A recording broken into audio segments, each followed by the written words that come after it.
Hey guys, it's Lisa. Welcome to Banning, Panning and Beyond. So, hello. I am filming the destruction today of my Dose of Colours Sassy Siennas shades. So, it's probably going to be a quick one. I've never done this before. A lot of people seem to find it fun to watch, and I am expecting this to make a huge mess. So I've got my gloves on because, sorry, I just bumped the paper there.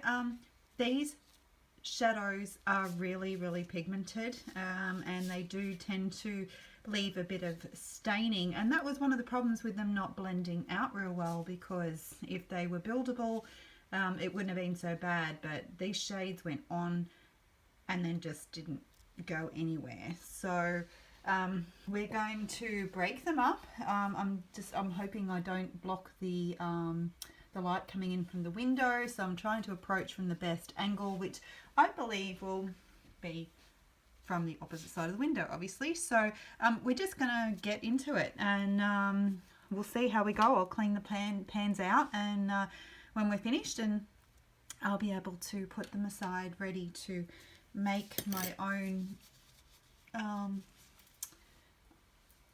sort of shades out of my pressed pigments. That is the plan. So let's just get into this, I suppose. And it's very awkward. I've never done overhead filming before, so hopefully, like I said, I don't sort of block the view too much, and I'm not too sure whether there's going to be too much glare there. So yeah, I have to try and dig this one out. I'm not even sure what to do with the leftover shadow. I sort of thought I could have used them as practice runs for doing some dry pressing, maybe. I don't know. Has anyone got any sort of suggestions what they think I should do?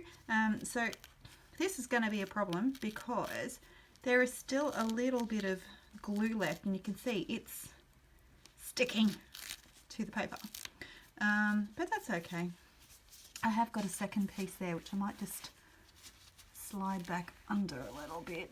Just try and get you guys back in frame. So I've got the majority of that one out.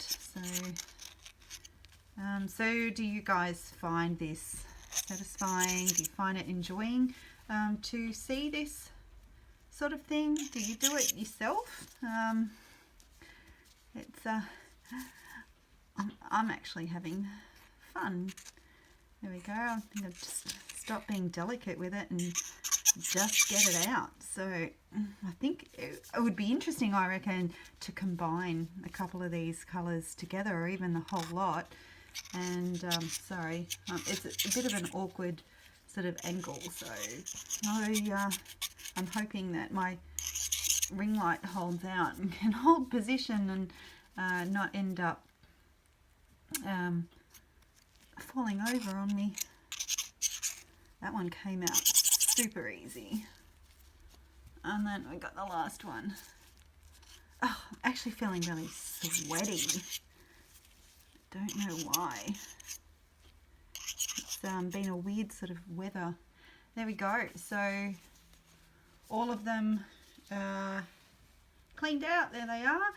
So I'm going to go and get some alcohol and give these bad boys a wipe out, and I'm going to get rid of I'll see if I can tip some of this shadow into a bowl and have a bit of fun with it on another day. But look at the gloves. See, this is why I put them on. So I'm going to be back very quickly with the final clean pans. So I'll see you soon.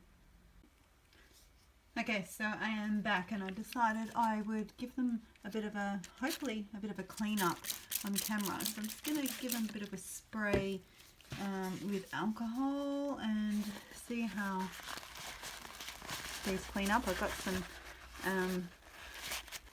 clean gloves on, and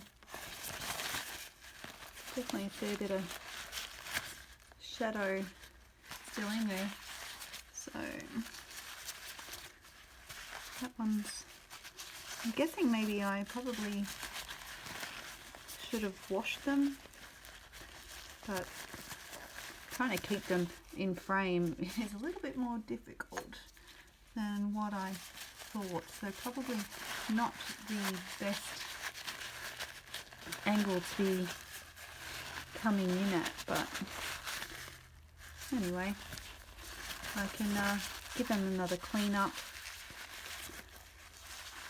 sort of off camera. But I have a spare Colourpop palette here, which is what I had them in, and it's not so clean because it was actually storing them, so you can see it's got bits and pieces in there. So I'm just going to give that a quick wipe out, and yeah, definitely needs a good proper clean up, you can see. But for now I just want to double check that these are in fact, yes, they're sticking, so they're going to be perfect for repanning some of my loose pigments once I get all the stuff here that I need to do that. Then that will definitely be a bit of a trial and an error for me, but super excited because I hope that will actually help me use some of the loose pigments that I do have. So like I said, I'm going to go ahead and finish trying to clean these up. And if you guys have got any sort of feedback, does anybody that's watching do repanning? Do you do dry pressing? Do you use any form of binder, or any sort of tips that you can give me? That would be much appreciated, and I hope that you enjoyed this quick little video. So thanks for joining me, and I'll see you again soon. Bye.